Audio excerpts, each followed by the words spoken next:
인간의 욕망이라는 것이 얼마나 투명하고도 추악한지 나는 평생을 살아오며 뼈저리게 느껴왔다. 하지만 그 칼날이 내 자식들의 눈동자에서 번뜩이는 것을 목격하는 순간의 참담함은 그 어떤 배신과도 비교할 수 없는 것이었다. 6년 전 평생을 성실하게 NC소프트에서 개발자로 일하던 남편이 코로나로 갑작스럽게 세상을 떠났을 때 나의 세상은 멈춰버렸다. 남편의 퇴직금과 얼마 안 되는 보상금으로 두 남매를 간신히 출가시키고 나니 내게 남은 것은 남편과 함께 30년을 살았던 이 낡은 넓은 아파트뿐이었다. 홀로 남겨진 이 큰 집에서 나는 매일 새벽 기도를 드리며 남편을 그리워했고 자식들이 가끔 들러주기만을 바랐다. 하지만 자식들은 바쁘다는 핑계로 명절조차 얼굴 비치기를 꺼려했고 가끔 걸려 오는 전화는 늘 대출금이 힘들다거나 애들 학원비가 버겁다는 하소연으로 끝이 났다.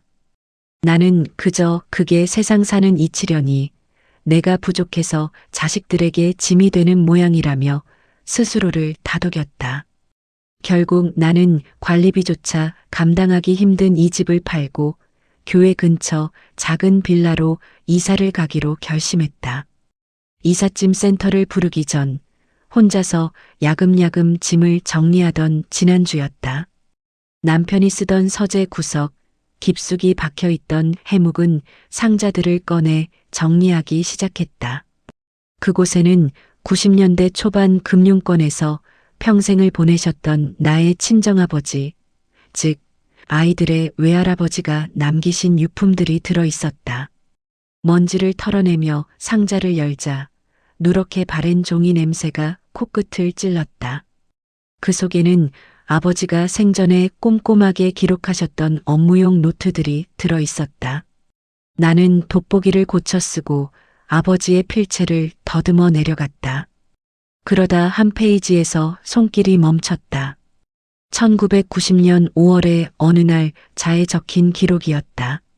우리 큰딸 나중에 고생하지 말라고 삼성전자 2만 5천 주를 사두었다. 당시 시세로 5천만 원 정도니 훗날 요긴하게 쓰이겠지. 라는 문구였다. 나는 그 글귀를 보며 씁쓸한 미소를 지었다.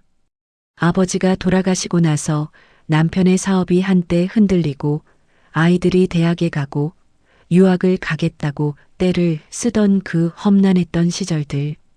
나는 그 주식들을 하나하나 팔아치우며 그 고비들을 넘겼다. 당시에는 주식 가치가 지금처럼 천정부지로 솟을 줄도 몰랐고 그저 당장 눈앞에 불을 끄는 게 급급했던 주알못 아낙네였으니까. 내게 그 기록은 아버지가 나를 얼마나 사랑하셨는지 보여주는 눈물겨운 증표였을 뿐 그 이상의 의미는 없었다. 그런데 그 순간 예고도 없이 현관문 번호키 누르는 소리가 들려왔다. 이사 가기 전 짐 정리나 좀 도와달라고 사정을 해도 바쁘다던 아들 녀석과 며느리 그리고 딸아이 내외가 들이닥친 것이었다. 엄마 뭐 하세요? 웬 먼지 구덩이에서.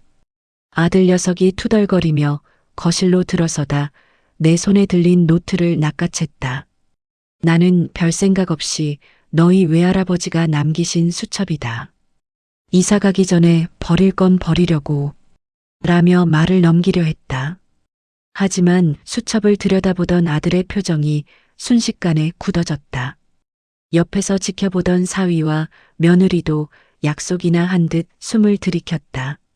정막이 흐르는 거실에서 아들의 손이 미세하게 떨리고 있었다. 삼성전자 2만 5천 주? 아들의 목소리가 뒤집혔다. 사위는 재빨리 스마트폰을 꺼내 무언가를 검색하기 시작했다. 나는 그들이 왜 저러는지 영문을 몰라 멍하니 바라보고만 있었다. 어머니, 이거 지금 시세로 계산하면 50억이에요. 50억? 사위의 외침에 거실은 순식간에 아수라장이 되었다. 며느리는 입을 가린 채 주저앉았고 딸은 내 손을 붙잡으며 엄마, 이거 아직 가지고 계신 거죠? 그쵸? 우리 이사 안 가도 되는 거지? 라며 소리를 질러댔다. 50억이라는 숫자가 공중에 흩날리는 순간 나는 자식들의 눈에서 단 한 번도 본 적 없는 광기를 보았다. 평소 무뚝뚝하기만 하던 아들은 내 어깨를 감싸 안으며 어머니, 고생 끝났어요. 왜 이걸 지금까지 말씀 안 하셨어요? 우리가 그동안 얼마나 힘들게 살았는데 라며 원망 섞인 울먹임까지 내뱉었다. 나는 당황해서 입을 때려 했다.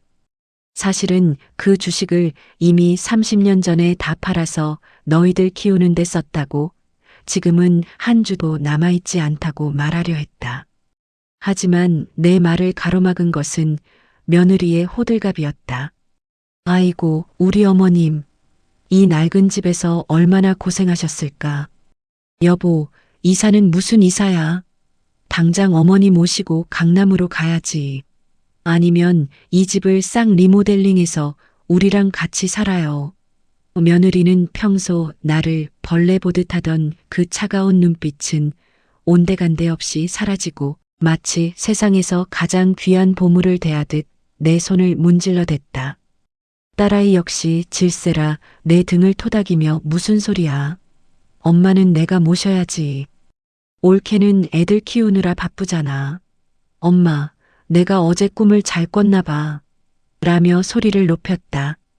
방금 전까지 짐 정리가 귀찮다며 인상을 쓰던 자식들은 이제 집안 곳곳을 누비며 정성껏 청소를 하고 냉장고를 채워 넣어야 한다며 분주하게 움직이기 시작했다.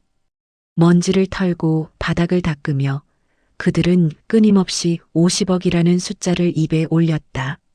3전 50억이면 배당금만 해도 얼마야. 아파트 대출금부터 갚고 차부터 바꿔야겠어. 그들의 대화 속에서 나는 철저히 소외되어 있었다. 그들이 보고 있는 것은 늙고 병든 엄마가 아니라 엄마 뒤편에 환영처럼 떠있는 50억 원어치의 주식 잔고였다. 나는 몇 번이나 진실을 말하려 입술을 달싹였지만 너무나 행복해 보이는, 아니 욕망에 취해 눈이 먼 자식들의 얼굴을 보며 차마 입을 뗄 수가 없었다. 저녁이 되자 평소에는 예배 시간에 늦는다며 투덜대던 자식들이 내 손을 꼭 잡고 거실에 둘러앉았다. 어머니, 우리 다 같이 감사 기도 드려요.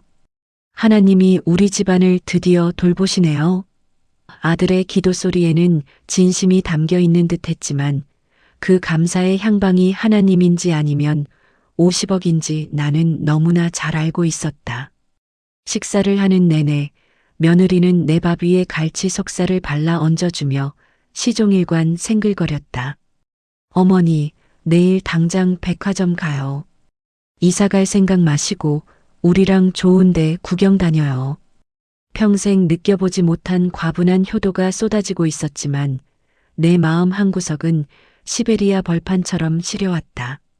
이 모든 연극이 0이라는 숫자 몇 개 때문에 시작되었다는 사실이 나를 슬프게 했다. 만약 내가 이 자리에서 그 주식은 이미 없다고 말한다면 이 따뜻한 온기는 얼마나 순식간에 얼어붙을까? 나는 차마 그 공포를 마주할 용기가 나지 않아 그저 힘없이 미소만 지었다. 자식들은 이미 머릿속으로 50억을 어떻게 나눌지 설계도를 그리고 있는 모양이었다. 그들의 눈에는 이미 내가 이사 가려던 좁은 빌라가 아니라 번쩍이는 강남의 펜트하우스가 보이고 있었다. 그렇게 나의 본의 아니게 시작된 50억 부자 연기는 자식들의 탐욕스러운 찬양 소리 속에서 막을 올렸다. 그날 밤 나는 평생 느껴보지 못한 기이한 평화를 맛보았다. 아니, 그것은 평화라기보다는 폭풍 전야의 정적에 가까웠다. 낡은 노트 한 권이 거실 테이블 위에 놓여 있을 뿐인데 집안의 공기는 마치 고농도의 산소라도 주입된 듯 활기가 넘쳤다. 평소라면 엄마 나 바빠서 이만 가볼게라며 도망치듯 집을 나서던 아들 녀석은 거실 소파에 붙박이처럼 앉아 내 어깨를 주무르기 시작했다. 며느리는 주방에서 콧노래를 흥얼거리며 냉장고 구석구석을 닦아냈고, 딸은 내 방에 들어가 낡은 침구들을 보며 세상에 이런 걸 어떻게 덮고 잤어? 라며 당장 내일 백화점에 가자고 난리를 피웠다. 나는 그들의 뒤통수를 보며 몇 번이나 목구멍까지 차오른 진실을 삼켰다. 얘들아, 그 주식은 이미 너희들 대학 보낼 때 한 주도 남김없이 다 팔았단다. 하지만 그 말을 내뱉는 순간 지금 나를 감싸고 있는 이 따뜻하고 달콤한 공기가 순식간에 맹독으로 변할 것만 같아 두려웠다. 6년 전 남편이 떠난 뒤 처음 느껴보는 자식들의 온기였다. 비록 그것이 50억이라는 숫자가 만들어낸 환영일지라도 나는 조금 더 이 온기에 머물고 싶다는 비겁한 욕심이 생겼다. 다음 날 아침부터 내 휴대폰은 쉴 새 없이 울려댔다. 평소에는 한 달에 한 번 할까 말까 했던 자식들의 안부 전화였다. 어머니, 어제 잠은 잘 주무셨어요? 무릎은 좀 어떠세요? 엄마, 내가 오늘 점심 때 맛있는 거 사들고 갈게. 기다려.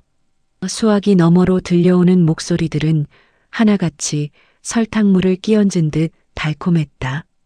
점심시간이 되자 아들은 정말로 유명 호텔의 고급 도시락을 양손 가득 들고 나타났다. 며느리는 한술 더 떠 고급 안마의자 카탈로그를 내밀며 어머니, 이제 건강 챙기셔야죠. 이거 우리가 하나 놓아드릴게요라며 생글거렸다. 엊그제까지만 해도 대출 이자가 무겁다며 내 앞에서 한숨만 푹푹 쉬던 아이들이었다.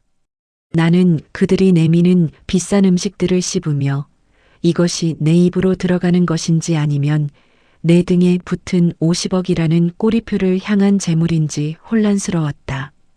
백화점 나들이는 그야말로 가관이었다. 평소 내가 입던 낡은 티셔츠를 보면 엄마 좀 깔끔하게 하고 다녀요라고 타박하던 딸은 내가 가격표를 보고 움찔하는 옷들마다 어머, 이건 엄마한테 딱이다. 그냥 사. 라며 카드를 내밀었다. 며느리는 옆에서 거들며 어머니, 이제 이런 브랜드 입으셔야죠. 50억 자산가이신데. 라며 주변 사람들이 다 들으라는 듯 목소리를 높였다. 점원들의 눈빛이 달라지고 나는 졸지에 귀빈 대접을 받았다. 하지만 거울 속에 비친 내 모습은 화려한 옷을 걸친 여왕이 아니라 화려한 미끼를 문 물고기처럼 보였다. 자식들은 내 쇼핑백을 대신 들어주며 서로 내 옆자리를 차지하려고 은근한 몸싸움까지 벌였다. 예전 같으면 누가 엄마 모시고 병원 갈래? 라는 말 한마디에 서로 눈치만 보던 녀석들이었다. 집으로 돌아오는 길 차 안에서 아들이 슬쩍 운을 뗐다. 어머니, 그 주식 계좌 말이에요. 요즘 보안이 중요하잖아요. 제가 NC소프트 다닐 때 보안 전문가들 많이 알거든요. 한번 점검해 봐야 하지 않을까요? 그 말에 딸이 날카롭게 반응했다. 오빠가 왜? 내가 엄마랑 같이 증권사 가면 되지. 오빠는 회사 일이나 신경 써. 차 안의 공기가 순식간에 차갑게 식었다.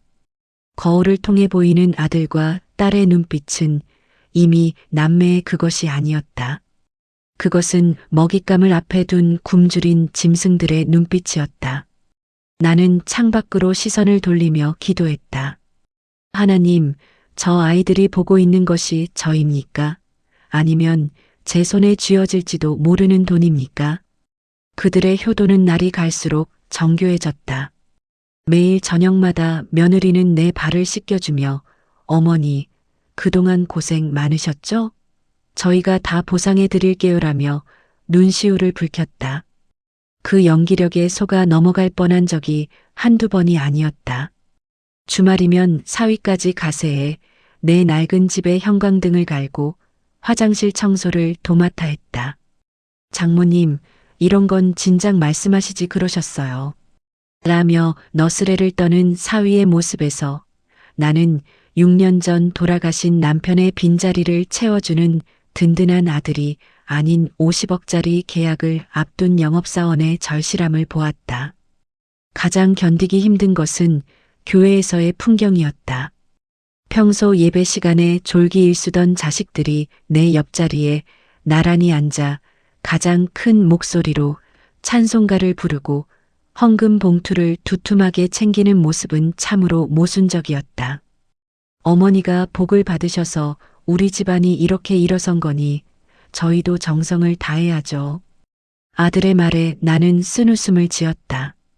하나님께 드리는 감사가 아니라 50억이라는 우상 앞에 드리는 절처럼 느껴졌기 때문이다. 교인들이 내게 다가와 집사님, 자식들이 어쩜 저렇게 효자예요? 복 받으셨네. 라고 칭찬할 때마다 내 속은 시커멓게 타들어갔다. 나는 알고 있었다. 이 화려하고 달콤한 효도 잔치는 모래 위에 쌓은 성이라는 것을. 파도가 한 번만 치면, 아니, 내가 입을 열어 돈 없다는 진실한 조각만 던지면 이 모든 풍경은 아비규환의 지옥으로 변할 것이었다. 하지만 나는 여전히 입을 다물었다. 이 가짜 효도 속에서도 가끔씩 전해지는 아이들의 살냄새와 온기가 너무나 그리웠기 때문이다. 6년 동안 텅 비어있던 내 가슴에 비록 탐욕이라는 독이 섞여 있을지라도 누군가가 채워주고 있다는 사실만으로도 나는 잠시나마 눈을 감고 싶었다. 그렇게 자본주의가 낳은 이 기괴한 연극은 매일매일 최고 시청률을 경신하며 계속되고 있었다. 나는 그 연극의 주인공이자 동시에 가장 불행한 관객이었다. 세상에서 가장 무서운 전쟁은 총칼을 든 군인들의 전쟁이 아니라 웃음 뒤에 칼을 숨긴 가족들의 전쟁이라는 것을 나는 이번에 실감했다. 낡은 노트 한 권이 발견된 지 일주일 만에 우리 집은 평화로운 노년의 안식처에서 자식들의 치열한 영토 분쟁지로 변해버렸다. 그 중심에는 며느리 정희와 내 딸 미영이가 있었다. 평소에는 서로 안부조차 묻지 않던 두 여자가 이제는 내 옆자리를 차지하기 위해 매일같이 피 튀기는 기 싸움을 벌이고 있었다. 그 광경을 보고 있노라면 이것이 내가 낳고 키운 자식들이 맞나 싶어 헛웃음이 나오다가도 가슴 한구석이 서늘해지는 것을 어쩔 수 없었다. 사건의 발단은 며느리 정희가 가져온 화려한 아파트 팜플렛이었다. 정희는 평소 내가 근처만 가도 생선 비린내가 난다며 코를 찌푸리던 아이였다. 그런 아이가 내 무릎 아래 넙죽 엎드려 내 거친 발을 주무르며 입을 뗐다. 어머니, 저희 이번에 강남 근처에 큰 평수로 이사 가기로 했어요. 어머니 방은 제일 햇살 잘 드는 남향으로 꾸며놨으니까 이 구질구질한 집 정리하고 저희랑 같이 살아요. 정희의 눈은 이미 내 발이 아니라 거실 테이블 위 금고 속에 있을 거라 짐작되는 그 50억을 향하고 있었다. 정희는 마치 성인군자라도 된 양 어머니 무릎도 안 좋으신데 엘리베이터도 없는 이런 빌라에 계시는 거 저 잠이 안 와서 그래요라며 눈시울까지 붉혔다. 그 말을 가만히 듣고 있을 딸 미영이가 아니었다. 미영이는 정희의 말을 가로채며 내 손을 낚아챘다. 언니 무슨 소리야. 엄마는 딸이랑 살아야 편하지. 옳게 눈치 보면서 어떻게 살아? 엄마, 우리 집 근처에 이번에 새로 생긴 실버타운 알지? 거기 입주권 내가 따놨어. 아니면 우리 집 2층 비워둘 테니까 거기로 오셔. 미영이는 내 눈을 빤히 바라보며 엄마, 내가 엄마 제일 생각하는 거 알지? 라고 속삭였다. 그 목소리는 다정했지만 내 귀에는 엄마 그 50억 오빠 주지 말고 나한테 줘라는 탐욕스러운 외침으로 들렸다. 두 여자의 공방전은 날이 갈수록 점입가경이었다. 며느리는 매일 아침 유기농 착즙 주스와 고가의 영양제를 들고 찾아와 내 건강을 챙겼다. 어머니, 100세까지 사셔야죠. 저희가 끝까지 책임질게요. 그 말 속에는 주식 처분할 때까지는 돌아가시면 안 돼요라는 무서운 전제가 깔려 있는 듯 했다. 딸은 딸대로 지지 않았다. 매주 주말마다 나를 유명 온천이나 고급 호텔 스파로 데려가며 엄마, 호강시켜주는 건 딸밖에 없지? 라며 생색을 냈다. 그들은 내가 먹는 반찬 하나, 내가 입는 옷 한 벌을 두고도 서로 자기가 더 비싼 걸 해줬다며 은근히 나를 압박했다. 어느 날은 거실에서 두 사람이 대놓고 맞붙었다. 정희가 내 방 가구들을 새로 주문했다며 배송기사를 부르자 미영이가 그 기사를 문 앞에서 막아선 것이다. 누구 마음대로 가구를 들여? 엄마 우리 집으로 갈 거라니까. 미영이의 고함에 정희도 지지 않고 응수했다. 형님 내는 애들 교육비 때문에 허덕이시잖아요. 어머니 모실 형편이나 되세요? 저희는 어머니 편안하게 모실 준비 다 됐어요.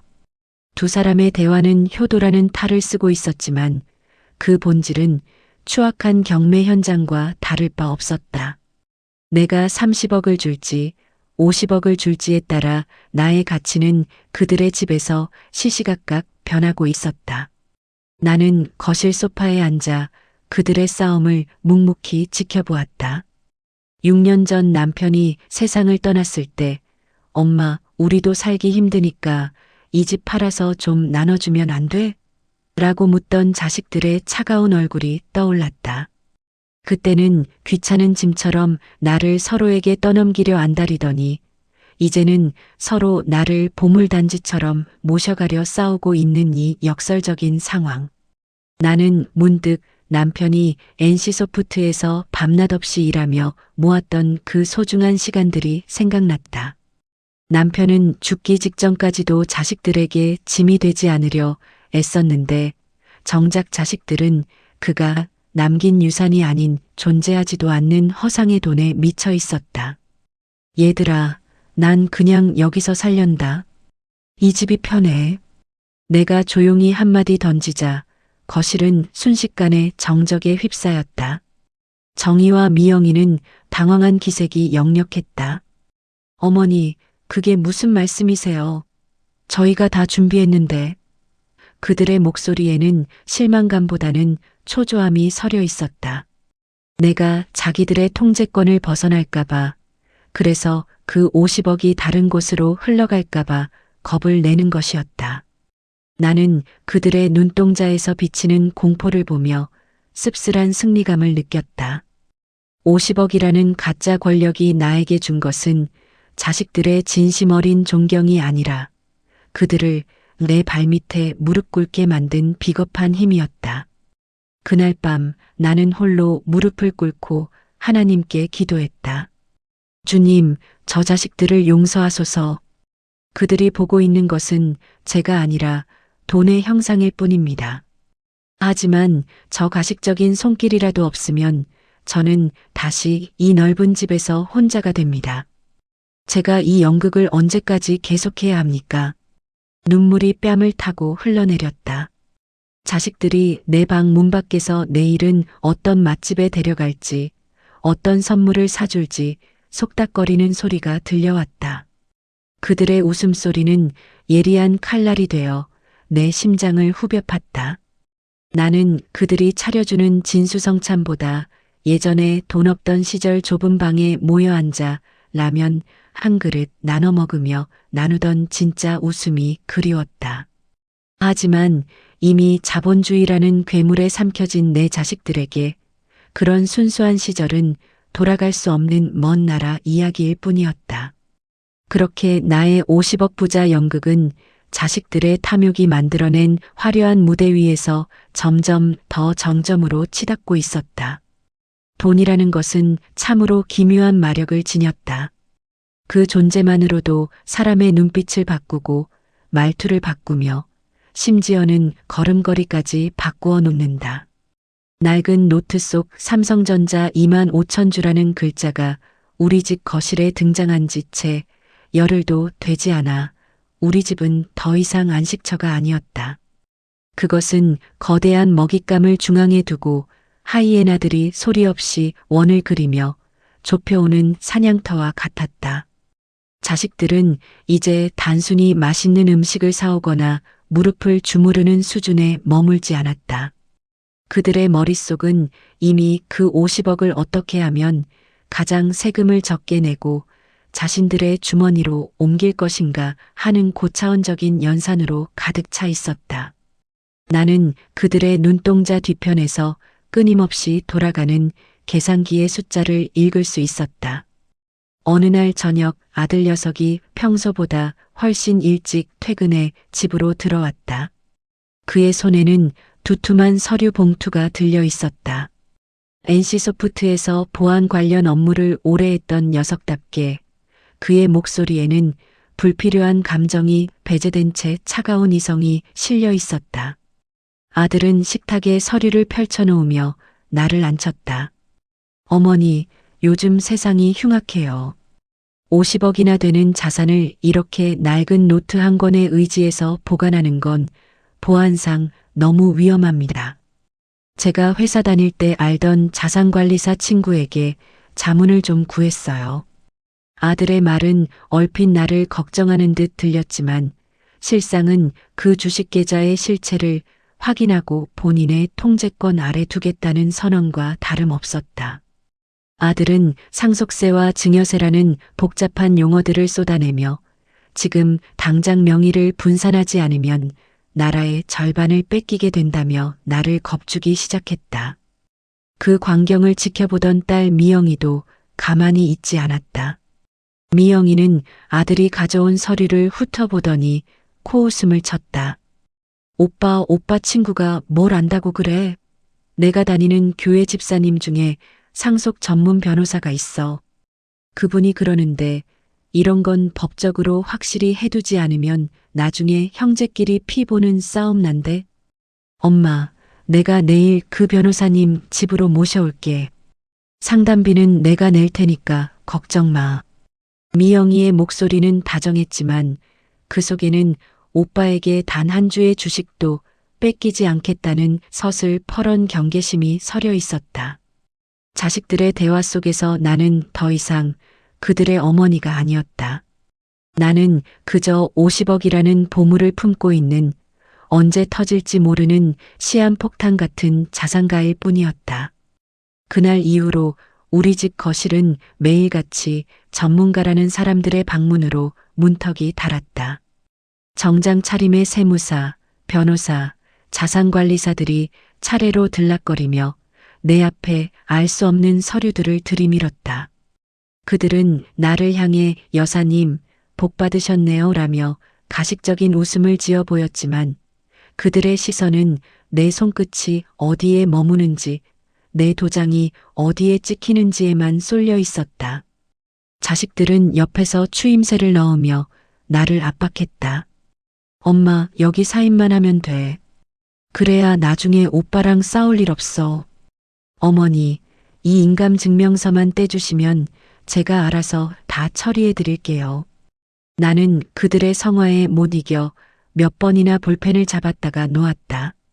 30년 전 너희들을 키우기 위해 그 소중한 주식을 하나하나 팔아치울 때 나는 이런 복잡한 계산 따위는 하지 않았는데 오직 너희들의 배가 부르고 학비가 모자라지 않기만을 바라며 내 미래를 팔았는데 더욱 기가 막힌 것은 며느리 정희의 태도였다.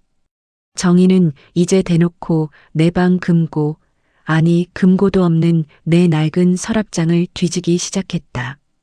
어머니, 혹시 아버님이 남기신 다른 통장이나 비밀번호 적힌 수첩은 없어요? 요즘은 그런 거 잃어버리면 찾기도 힘들대요. 정희는 청소를 핑계로 내 사생활을 샅샅이 뒤졌다. 심지어 내가 화장실에 간 사이 내 휴대폰을 몰래 열어보려다 나와 눈이 마주친 적도 있었다. 정희는 당황하며 어머니, 스팸 문자가 많이 온 것 같아서 지워드리려고 했어요 라며 비굴하게 웃었다. 그 웃음 뒤에 숨겨진 탐욕의 냄새가 너무나 지독해 나는 구역질이 날 것만 같았다. 자식들은 이제 나를 대하는 방식도 철저히 전략적으로 바뀌었다. 아들은 내 무릎이 아프다고 하면 당장 국내에서 제일 비싼 대학병원의 특진 예약을 잡았고, 딸은 내가 평소 좋아하던 소박한 칼국수 대신 한 끼에 수십만 원 하는 호텔 코스 요리를 대접했다. 하지만 그 비싼 음식들은 내 목구멍을 넘어가지 않았다. 그것은 효도의 산물이 아니라 50억이라는 대어를 낳기 위한 값비싼 밑밥이었기 때문이다. 내가 음식을 남기기라도 하면 자식들은 안절부절 못하며 내 건강 상태를 체크했다. 어머니, 어디 편찮으시면 안 돼요. 건강하셔야 주식도 정리하고 저희랑 행복하게 사시죠. 그들의 걱정은 오직 주식 정리라는 목적지에 닿아 있었다. 나는 침대에 누워 천장을 바라보며 6년 전 떠난 남편을 불렀다. 여보, 당신이 보고 있다면 이 기막힌 풍경을 뭐라고 할까요? 남편은 NC소프트에서 평생을 개발자로 살면서도 자식들에게 단 한 번도 큰 소리친 적 없는 순한 사람이었다. 그는 자식들이 스스로의 힘으로 서기를 바랐고 죽기 직전까지도 자신의 병원비가 아이들에게 짐이 될까봐 전전긍긍했다. 그런데 지금 그가 남긴 빈자리에는 돈에 미친 자식들의 아우성만 가득했다. 자식들은 내가 잠든 줄 알고 거실에서 낮은 목소리로 속닥거렸다. 오빠, 엄마 인감도장 어디 있는지 알아냈어? 조금만 기다려봐. 조만간 증권사 같이 가서 잔고 확인부터 해야지. 그들의 목소리는 칼날이 되어 내 심장을 조각냈다. 나는 알고 있었다. 그들이 그토록 갈구하는 50억 원의 삼성전자 주식은 이미 존재하지 않는 신기루라는 것을. 하지만 나는 여전히 그들에게 진실을 말할 수 없었다. 진실을 말하는 순간 나를 향한 이 지극정성인 보살핌과 따뜻한 국물, 그리고 가식적일지언정 매일 들려오는 자식들의 목소리가 한순간에 사라질 것이기 때문이었다. 나는 그 비참한 고독보다는 차라리 이 추악한 연극 속의 주인공으로 남기를 선택했다. 하나님께서는 이런 나를 비겁하다고 하실까? 하지만 나는 너무나 외로웠고 이 가짜 효도라도 붙잡지 않으면 무너져 내릴 것만 같았다. 그렇게 우리 집은 50억이라는 환영을 쫓는 자식들의 광기 어린 밑작업 속에서 하루하루 위태롭게 흘러가고 있었다. 가식의 유통기한은 생각보다 짧았다.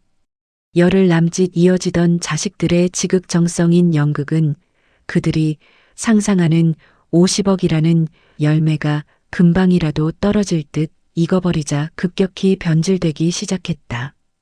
이제 그들은 더 이상 내 발을 씻겨주거나 백화점에 데려가는 수고로움을 견디기 힘들어 보였다. 그들의 눈에는 초조함과 조바심이 서렸고 말투는 다정함을 가장한 압박으로 바뀌었다. 나는 매일 새벽 기도를 드리며 이 폭풍이 비켜가기만을 바랐지만 인간의 탐욕은 하나님의 인내보다 훨씬 더 급하고 잔인했다. 그들은 이제 대놓고 나를 식탁 앞에 앉혀두고 각자의 인생이 얼마나 벼랑 끝에 서 있는지를 경쟁하듯 토해내기 시작했다. 그날은 유독 비가 쏟아지는 토요일 오후였다. 아들과 딸 그리고 그들의 배우자들까지 모두 우리 집 거실에 모였다. 평소 같으면 각자 집에서 쉴 시간이었지만 그들은 마치 작전 회의라도 하듯 비장한 표정으로 나를 에워싸고 앉았다. 아들 녀석이 먼저 입을 뗐다. 평소 보안 전문가라며 차분함을 유지하던 녀석의 목소리가 미세하게 떨리고 있었다. 어머니, 사실 제가 말씀을 안 드려서 그렇지 요즘 회사 상황이 말이 아니에요. NC소프트 다닐 때 같이 일하던 동료들이랑 시작한 사업이 지금 자금난에 봉착했거든요. 이번 달 안에 10억 정도만 융통되지 않으면 제 평생의 커리어가 다 날아가게 생겼어요. 아들의 말은 부탁이 아니라 통보였다. 그는 내 손을 잡았지만 그 체온은 얼음장처럼 차가웠다. 딸 미영이도 질세라 손수건을 꺼내 눈가를 훔쳤다. 엄마, 오빠만 힘든 거 아냐? 우리 집도 이번에 영끌에서 산 아파트 대출 이자가 감당이 안 돼서 경매 넘어가기 일보 직전이야. 애들은 학원비 없어서 끊어야 한다고 울고불고 난린데 엄마는 그 50억 쥐고만 계실 거야? 그거 원래 우리 주려고 아버지가 남겨두신 거잖아. 미영이의 목소리는 어느덧 날카로운 비수로 변해 내 가슴을 후벼 팠다. 그들은 이제 내가 가진 것이 어머니의 사랑이 아니라 자신들의 몫이라고 확신하고 있었다. 내가 그 주식을 팔지 않고 있는 행위가 마치 그들의 인생을 방해하는 큰 죄라도 되는 양 나를 몰아세웠다. 며느리 정희는 한술 더 떠서 내 인감도장이 든 서랍장을 가리키며 쐐기를 박았다. 어머니, 저희가 다 알아봤어요. 지금 주식시장 상황이 제일 좋을 때래요. 지금 안 팔면 나중에 50억이 30억 될지도 모른다는데 그때 가서 후회하시면 어떡해요? 여기 서류 준비해 왔으니까 어머니는 도장만 찍으세요. 나머지는 저희가 증권사 가서 다 처리할게요. 정희의 눈동자는 탐욕으로 인해 기괴하게 번들거리고 있었다. 그녀에게 나는 이제 시어머니가 아니라 빨리 도장을 찍어줘야 하는 거동 불편한 예금주에 불과했다. 나는 그들의 일그러진 얼굴들을 하나하나 뜯어보았다. 내가 낳고 내가 젖을 먹여 키우고 내 뼈가 으스러지도록 일해서 가르친 내 새끼들이 맞는지 의심스러웠다. 얘들아, 그래도 이건 외할아버지가 나한테 주신 건데. 내가 힘겹게 운을 떼자마자 아들은 버럭 소리를 질렀다. 어머니, 지금 그게 중요해요? 자식들이 죽게 생겼다는데 죽은 사람이 남긴 종이 쪼가리가 더 소중하세요? 어머니가 믿는 하나님이 자식들 굶어 죽는 거 그냥 보라고 가르치시던가요? 아들의 고함에 나는 심장이 멈추는 것 같은 충격을 받았다. 평생을 교회에 다니며 남편과 함께 아이들을 신앙으로 키우려 애썼던 세월이 단 한순간에 부정당하는 기분이었다. 미영이는 옆에서 엄마는 참 이기적이야. 50억이나 있으면서 우리 고생하는 거 보고만 있고 우리가 그동안 엄마한테 어떻게 했는데 라며 악을 써댔다. 그들의 효도는 고작 열흘 만에 그 미천을 드러냈다. 그들이 나에게 사준 비싼 옷들, 맛있는 음식들, 감미로운 안부 전화들은 모두 이 순간을 위한 할부금이었던 셈이다. 이제 그들은 내가 그 할부금을 갚지 않자 본색을 드러내며 거친 채권자로 변해버렸다. 나는 눈물을 흘리며 거실 한 구석에 걸린 남편의 사진을 보았다. NC소프트에서 밤을 새우며 코딩을 하고 자식들 뒷바라지를 위해 자신의 건강은 돌보지도 않았던 그 불쌍한 사람. 만약 그가 지금 이 광경을 본다면 얼마나 통곡할까. 자식들은 이제 나를 사람으로 대하지 않았다. 그들에게 나는 50억이라는 금고를 열 수 있는 살아있는 열쇠일 뿐이었다. 어머니, 대답 좀 해보세요. 내일 당장 증권사 가실 거죠? 아들의 압박은 점점 더 거칠어졌다. 사위와 며느리도 사방에서 나를 애워싸고 숨을 쉴 틈조차 주지 않았다. 나는 그들의 광기 어린 눈동자 속에서 더 이상 도망갈 곳이 없음을 깨달았다. 진실을 말해야 할 시간이 다가오고 있었다. 이 50억이라는 신기루가 거치는 순간 저들이 나를 향해 쏟아낼 증오와 분노가 얼마나 거대할지 상상조차 하기 힘들었다. 하지만 나는 더 이상 이 추악한 연극의 무대에 서 있을 힘이 없었다. 나는 떨리는 손으로 식탁을 짚으며 일어섰다. 내 등 뒤로는 비 내리는 창밖의 어둠보다 더 짙은 자식들의 욕망이 나를 짓누르고 있었다. 그래, 알았다. 내일 내일 다 같이 증권사에 가자. 내 입에서 나온 그 한마디에 자식들의 얼굴에는 순식간에 화색이 돌았다. 방금 전까지 나를 죽일 듯 노려보던 눈빛들은 온데간데 없이 사라지고 다시금 비굴한 웃음꽃이 피어났다. 어머님 역시 우리 어머님밖에 없어요. 엄마, 내가 내일 아침 일찍 차 대기시켜 놓을게. 그들의 환호성 속에서 나는 지독한 고독을 느꼈다. 내일이면 사라질 이 가짜 평화, 그리고 그 뒤에 기다릴 참혹한 진실. 나는 그 진실의 벼랑 끝에서 하나님께 마지막 기도를 올렸다. 저 불쌍한 영혼들을 돈이라는 우상에 눈이 멀어 제 어미의 심장을 도려내고 있는 저 가여운 자식들을 부디 용서해 달라고. 그렇게 나의 50억 부자 연극은 가장 화려하고도 비참한 마지막 막을 향해 달려가고 있었다. 심판의 날은 어김없이 밝았다. 창밖으로 비치는 아침 햇살은 잔인하리만큼 눈부셨다. 나는 밤새 한잠도 이루지 못한 채 거실 소파에 앉아 벽에 걸린 남편의 사진만을 뚫어지게 바라보았다. 6년 전 떠난 그가 나를 보며 무슨 말을 해줄 것만 같았지만 사진 속 남편은 그저 말없이 인자한 미소만 짓고 있을 뿐이었다. 새벽부터 우리 집은 자식들의 부산스러운 움직임으로 활기가 넘쳤다. 아들 녀석은 평소 입지도 않던 값비싼 정장을 쫙 빼입고 나타났고 며느리는 벌써부터 상속받을 자금을 어디에 예치할지 자산관리사와 통화를 하느라 여념이 없었다. 그들의 얼굴에는 이미 50억이라는 숫자가 문신처럼 새겨져 있는 듯했다. 어머니, 준비 다 되셨어요? 증권사 문 열자마자 들어가야 하니까 서두르세요. 아들의 목소리는 흡사왕자를 이어받으러 가는 세자의 그것처럼 위풍당당했다. 딸 미영이는 내 손을 꼭 붙잡으며 엄마, 이제 이 낡은 집은 오늘로 끝이야.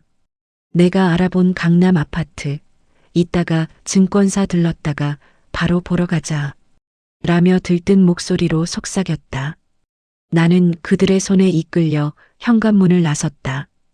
평소라면 쳐다보지도 않았을 내 낡은 신발을 아들이 직접 신겨주는데 그 친절함이 가슴을 찌르는 가시처럼 아팠다.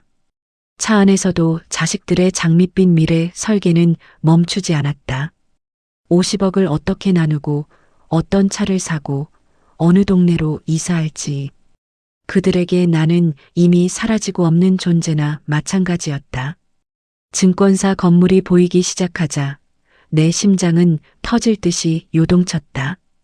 입안이 바짝바짝 마르고 손끝이 떨려왔다. 차가 멈춰서고 자식들이 환호하며 내리려던 그 찰나 나는 떨리는 목소리로 그들을 멈춰 세웠다. 얘들아, 잠깐만 내 말 좀 들어보렴.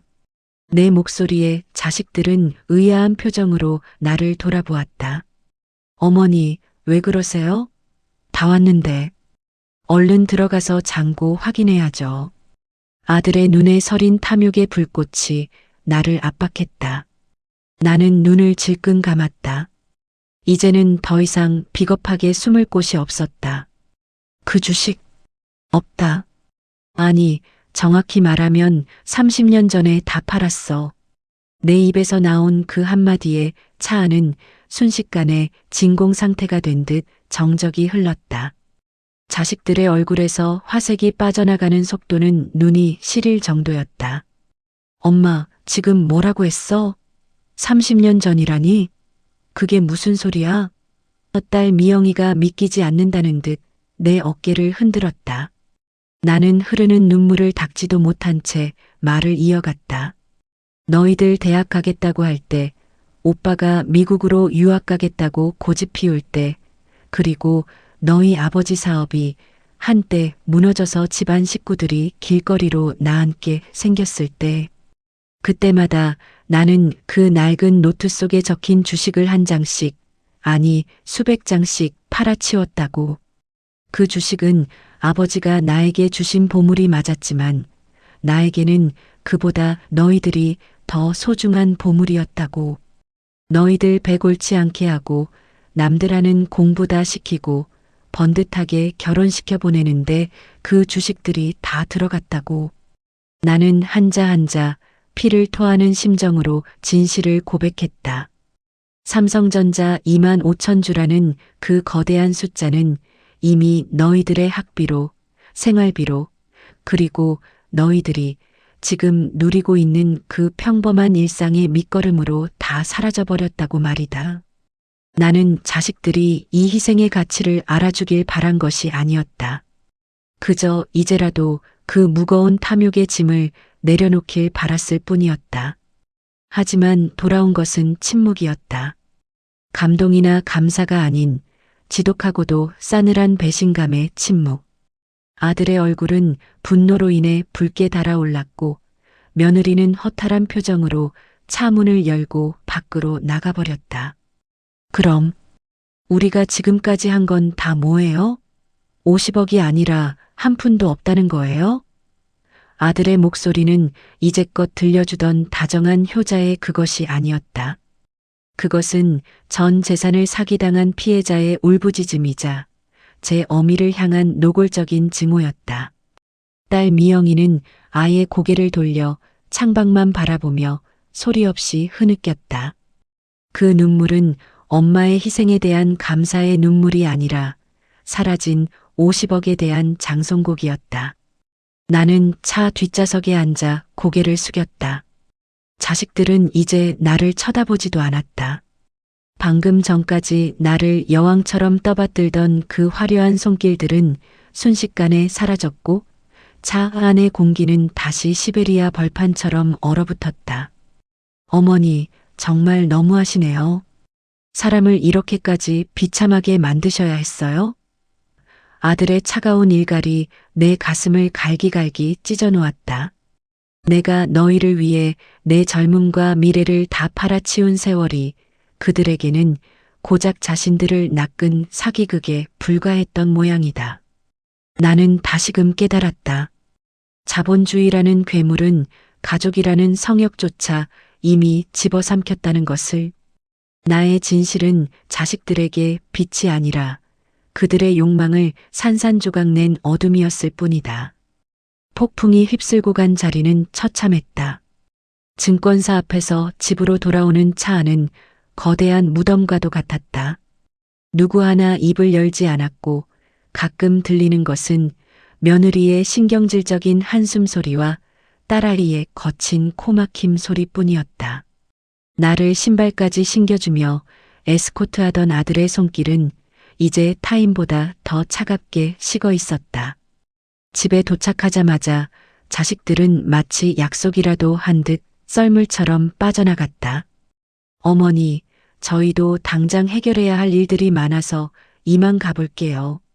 아들의 목소리는 비수처럼 날카로웠고 그 눈길은 이미 나를 지워버린 듯 공허했다. 며느리는 내가 사준 옷가지와 가방들을 챙겨 나오며 들으라는 듯 중얼거렸다. 사기당한 기분이야, 정말. 이럴 거면 왜 사람을 들뜨게 만들어? 다시 홀로 남겨진 낡은 연립주택은 이전보다 수천 배는 더 적막했다. 거실 한가운데 놓인 고가의 안마의자와 화려한 꽃바구니들이 이제는 나를 비웃는 조롱 섞인 훈장처럼 느껴졌다. 나는 힘없이 방으로 들어가 침대에 몸을 뉘었다. 6년 전 남편을 보내고 느꼈던 그 지독한 고독이 다시 나를 덮쳐왔다. 하나님께 원망 섞인 기도를 올렸다. 차라리 그 노트를 발견하지 않았더라면, 차라리 이 가짜 효도라도 받지 않았더라면 이렇게까지 심장이 시리지는 않았을 텐데. 나는 이불을 뒤집어 쓰고 소리 없이 흐느꼈다. 자식들에게 나는 50억짜리 로또였다가 꽝이 나오자마자 쓰레기통에 처박힌 종이 쪼가리에 불과했다는 사실이 내 영혼을 갉아먹었다. 그렇게 며칠이 흘렀을까? 집안의 생기는 완전히 사라졌고 냉장고에 가득하던 고급 식재료들은 시들어갔다. 자식들은 단 한 통의 전화도 단 한 번의 방문도 없었다. 그런데 주일 오후 이삿짐을 마저 정리하기 위해 아들과 딸이 다시 찾아왔다. 효도를 하겠다고 호언장담하며 계약했던 강남 아파트는 위약금을 물고 취소했다는 소식을 건너들었다. 그들은 이제 나를 모셔가는 것이 아니라 내가 이사갈 좁은 빌라로 짐을 실어 나르기 위해 온 것이었다. 그들의 표정에는 귀찮음과 짜증이 가득했고 짐을 싸는 손길은 거칠기 짝이 없었다. 이건 뭐야?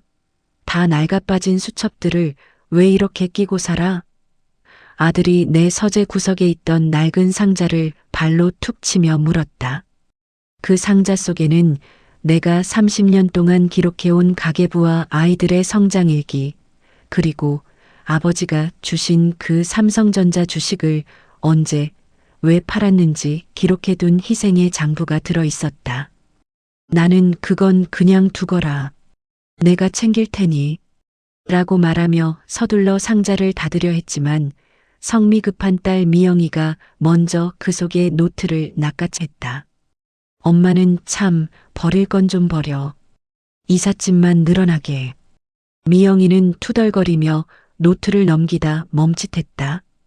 그 노트의 뒷부분에는 1990년부터 2010년까지 내가 주식을 팔아치운 날짜와 금액, 그리고 그 돈의 용도가 아주 상세하게 적혀 있었다. 1995년 6월 민수 아들 심장 수술비 부족분. 삼성전자 500주 매도. 1999년 3월 미영 유학 자금 마련. 1000주 매도. 2005년 10월 민수 결혼 전세 자금 보태기 위해 2000주 매도. 페이지를 넘길 때마다 자식들의 인생에 닥쳤던 크고 작은 고비들이 등장했다. 그들이 지금 누리고 있는 번듯한 직업, 화목한 가정, 그리고 남부럽지 않은 사회적 지위가 모두 내가 그 50억의 환상을 한 조각씩 떼어내어 먹여 살린 결과물이었다는 사실이 적나라하게 드러나 있었다. 정적이 흘렀다. 아들은 노트를 넘기는 딸의 손 너머로 그 기록들을 읽어내려갔다. 이게 다 주식 판 돈이었어? 아버지가 사업 자금 마련해 오신 거 아니었어? 아들의 목소리가 미세하게 떨리기 시작했다. 나는 고개를 숙인 채 조용히 대답했다. 너희 아버지는 자존심이 강해서 너희들에게 돈 없다는 소리 한 번을 안 하셨지. 하지만 현실은 늘 녹록지 않았단다. 너희들 공부시키고 시집장가 보낼 때 내가 그 주식들 안 팔았으면 우린 진작에 길거리로 나앉았을 거야. 난 한 번도 아깝다고 생각한 적 없다. 너희들이 내 50억보다 훨씬 더 귀했으니까. 딸 미영이의 눈에서 툭 하고 눈물이 떨어졌다. 노트의 마지막 장에는 내가 혼자 적어둔 짧은 기도가 적혀 있었다. 하나님, 오늘 마지막 남은 주식을 팔았습니다.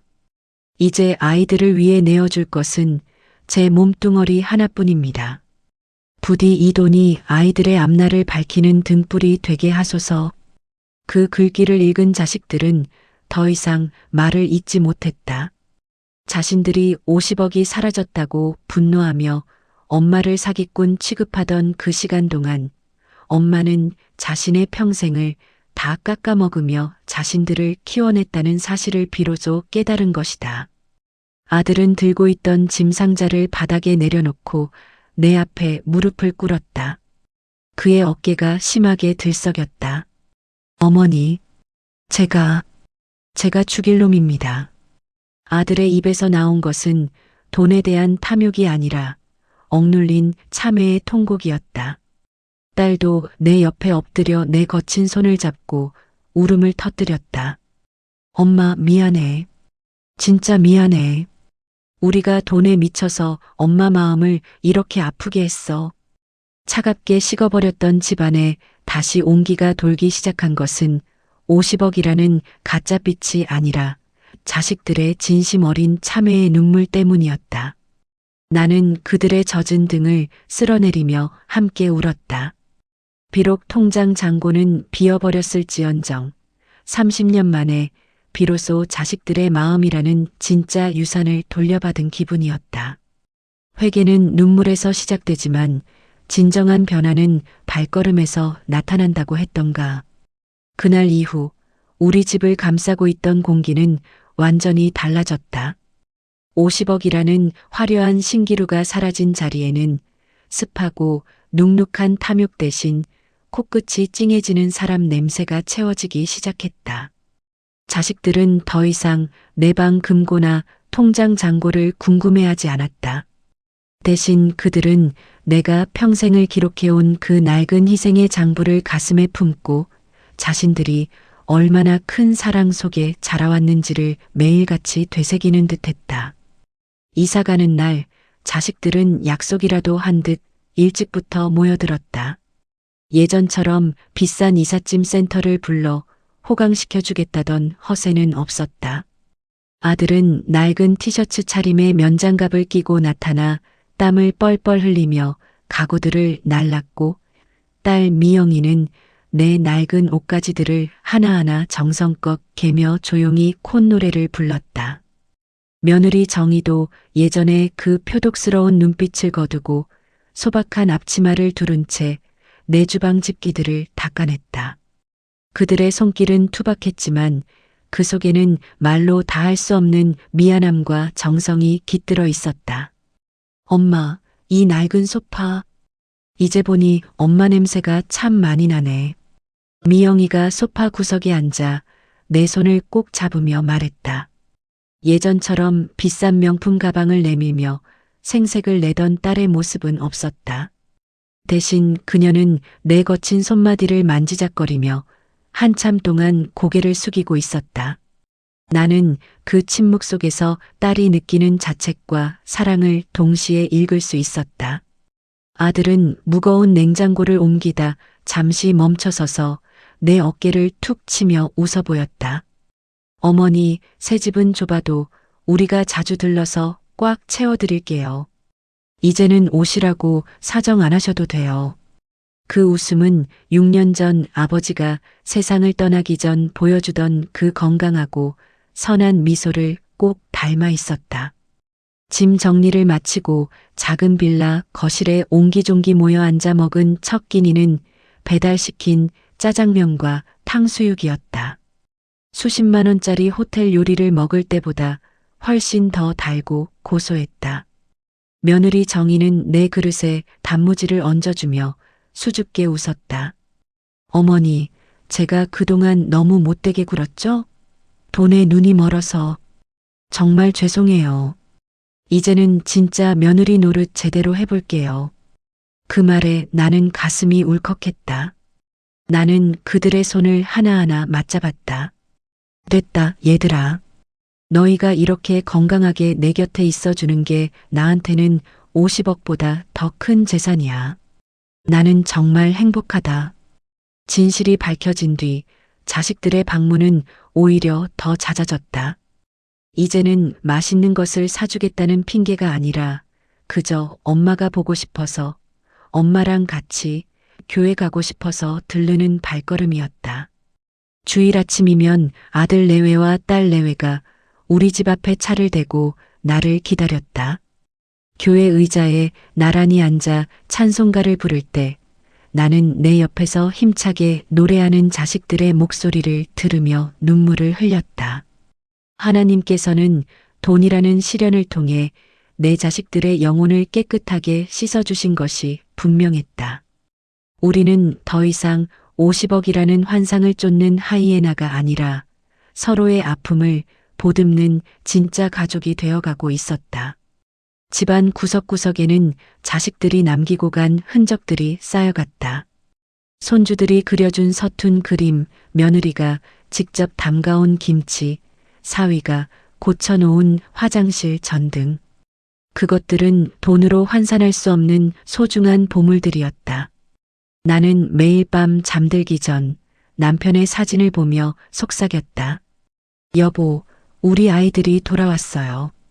당신이 원하던 대로 돈보다 사랑을 먼저 아는 아이들로 다시 태어났어요.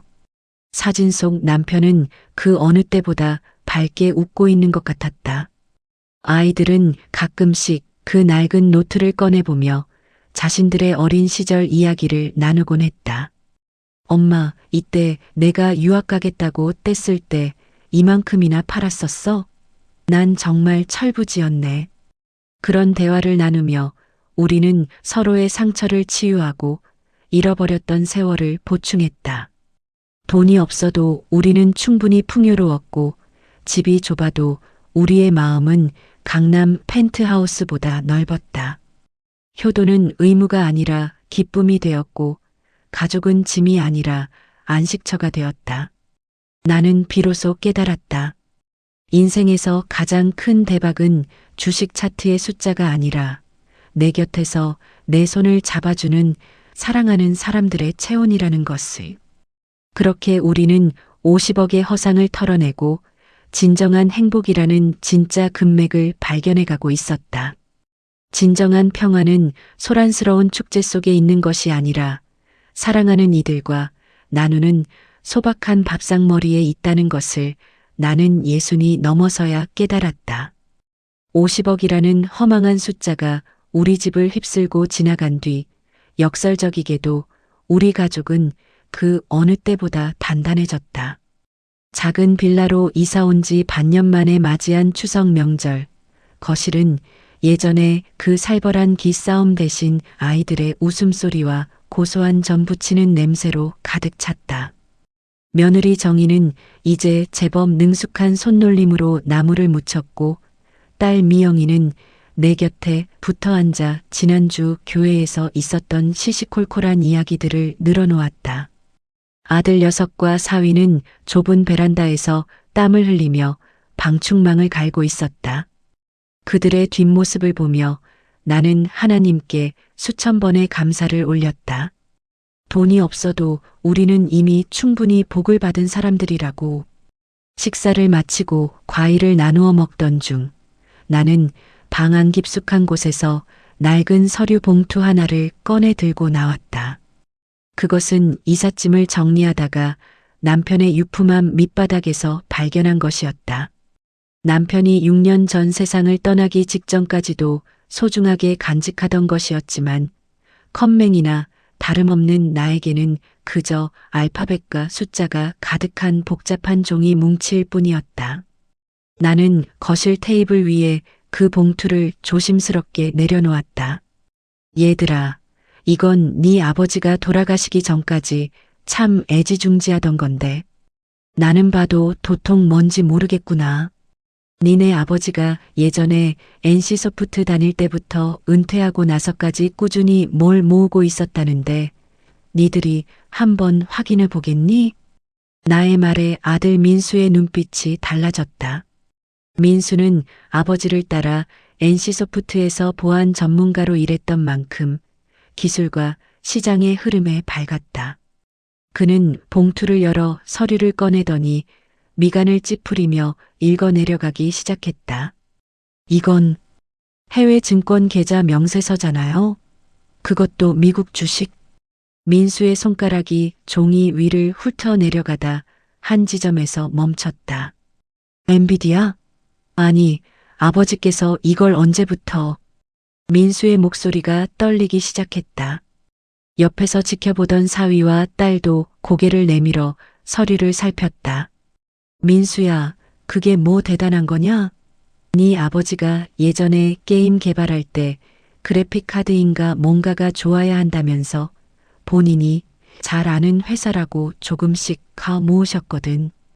퇴직금 일부랑 평소 아낀 돈으로 1억 원 정도 넣었다고 들었는데 내 설명이 채 끝나기도 전에 아들 녀석의 입이 쩍 벌어졌다.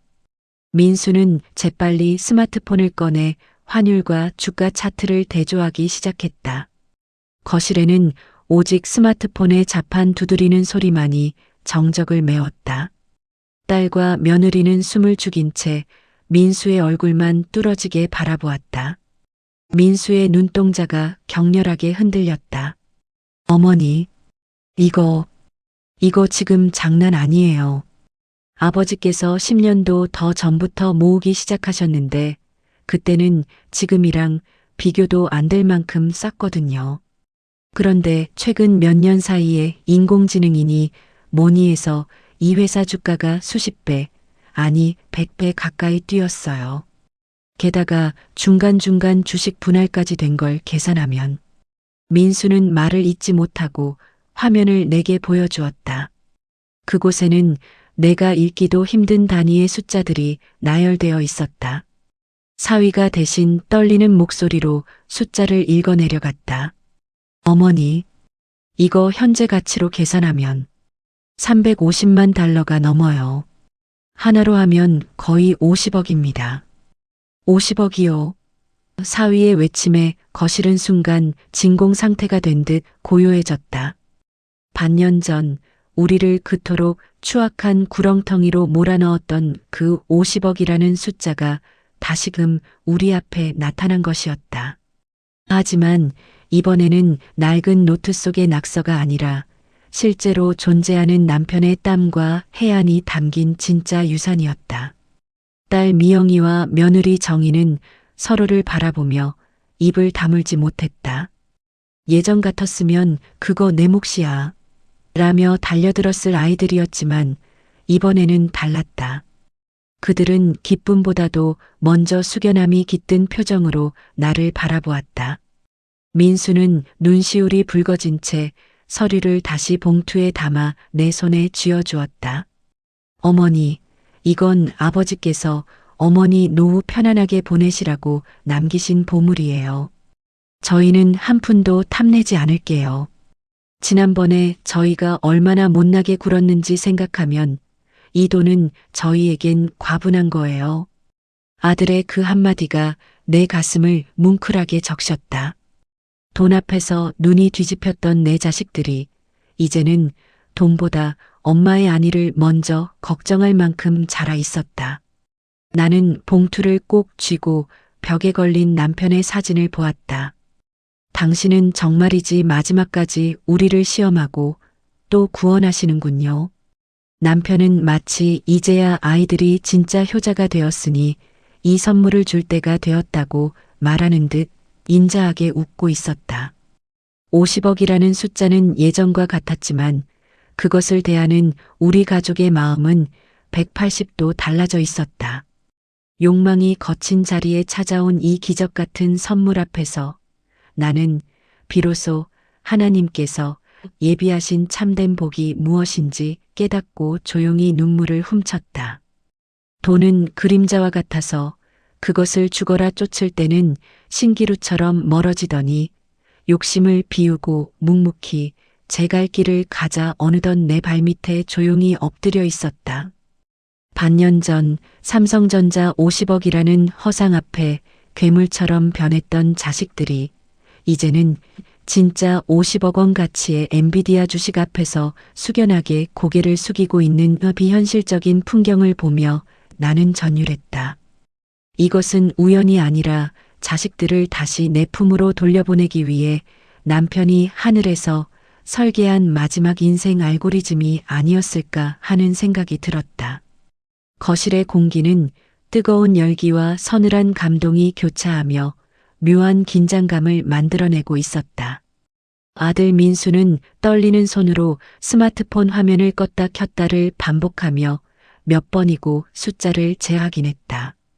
보안 전문가로서 숫자에 밝았던 녀석이기에 이 현실이 얼마나 거대한 기적인지 누구보다 잘 알고 있었다. 하지만 민수의 입에서 나온 말은 돈을 나누자는 배분 제안이 아니었다. 어머니, 이건 우리가 손댈 돈이 아니에요. 아버지가 어머니 고생하신 거 다 보시고 남은 생은 여왕처럼 사시라고 남겨두신 보물이에요. 저희는 아버지가 남긴 뜻만으로도 충분히 부자가 됐습니다. 아들의 목소리는 단호했고 그 눈동자에는 더 이상 탐욕의 불꽃이 아닌 존경의 빛이 서려 있었다. 딸 미영이와 며느리 정희도 약속이라도 한 듯 아들의 말에 고개를 끄덕였다. 반년 전 서로 내 몫을 챙기겠다며 머리채를 잡을 듯 싸우던 그녀들이 이제는 서로의 손을 꼭 맞잡은 채 눈물을 훔치고 있었다. 엄마, 우린 정말 나쁜 자식들이었어. 돈이 없다는 걸 알았을 때 비로소 엄마가 보였는데 이제 진짜 돈이 생기니까 무서워져. 혹시라도 우리가 다시 예전처럼 괴물이 될까봐. 미영이의 진심 어린 고백에 나는 아이들을 하나하나 끌어안았다. 고난의 터널을 지나온 뒤에야 비로소 맞이한 진정한 가족의 완성회였다. 나는 그날 밤 기도를 드린 뒤 자식들을 다시 불러 모았다. 그리고 남편의 주식 계좌를 셋으로 나누어 자식들에게 증여하겠다는 뜻을 전했다. 얘들아, 너희 아버지는 이 돈이 너희를 갈라놓는 칼이 아니라 너희의 삶을 지탱해주는 든든한 뿌리가 되길 바라셨을 거다. 너희가 진심으로 뉘우치고 나를 찾아주지 않았다면 나는 이 봉투를 영영 열어보지 않았을지도 몰라. 이 돈은 너희가 효도에서 받은 상이 아니라 다시 가족이 된 우리에게 주신 하나님의 선물이다.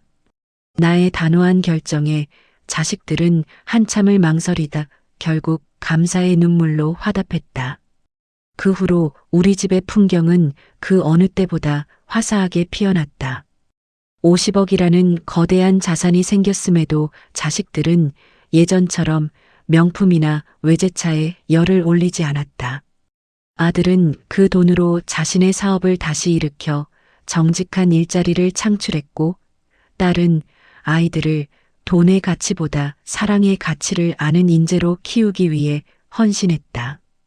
며느리 정희는 내 무릎 치료를 위해 전국을 수소문하며 정성을 다했고, 매달 한 번씩은 우리 가족 모두가 모여 소외된 이웃을 돕는 봉사활동에 나섰다. 돈이 사람을 지배하는 것이 아니라 사람이 돈을 다스리며 행복의 도구로 쓰는 법을 배운 것이다. 나는 이제 더 이상 낡은 연립주택에 살지 않는다. 자식들이 정성껏 마련해준 교회 근처에 따뜻한 햇살이 드는 아담한 단독주택으로 이사했다. 마당에는 내가 좋아하는 꽃들이 가득 피어 있고 주말이면 손주들의 웃음소리가 담장을 넘는다. 아버지가 남긴 삼성전자 50억의 허상은 우리 가족을 지옥 끝까지 몰고 갔지만 남편이 남긴 엔비디아 50억의 실체는 우리를 천국의 삶으로 안내했다. 그 차이는 명확했다. 돈을 목적으로 삼았느냐 아니면 사랑의 결과물로 받았느냐의 차이였다. 가끔씩 거실벽에 걸린 남편의 사진을 볼 때면 그가 나에게 윙크를 하는 것 같은 착각이 든다. NC소프트에서 밤낮 없이 일하며 자식들 몰래 주식을 사모았던 그 불쌍하고도 위대한 사람. 그는 아마 알고 있었을 것이다. 자신이 떠난 뒤 자식들이 방황할 것을, 그리고 그 방황의 끝에 이 낡은 서류 봉투가 그들을 구원할 열쇠가 될 것임을 말이다. 나는 오늘도 내 곁에서 제잘거리는 자식들의 온기를 느끼며 조용히 감사의 기도를 올린다. 하나님, 돈 때문에 잃을 뻔했던 제 아이들을 이렇게 아름다운 모습으로 돌려주셔서 감사합니다. 이제야 저는 세상에서 가장 부유한 어머니가 되었습니다. 황금의 숫자는 숫자에 불과하지만 그 속에 담긴 진심은 영원히 닳지 않는 법이다. 50억 잭팟보다 더 짜릿한 것은 돈 없이도 나를 사랑해주던 자식들의 젖은 손등이었다는 것을 나는 이제 안다. 효도하니 복이 왔고 사랑하니 기적이 찾아왔다. 나의 50억 부자 연극은 이렇게 세상에서 가장 따뜻하고 찬란한 해피엔딩으로 막을 내렸다. 내 인생의 진정한 대박은 주식 차트에 있는 것이 아니라 지금 내 손을 꼭 잡고 있는 내 새끼들의 체온 속에 있었다.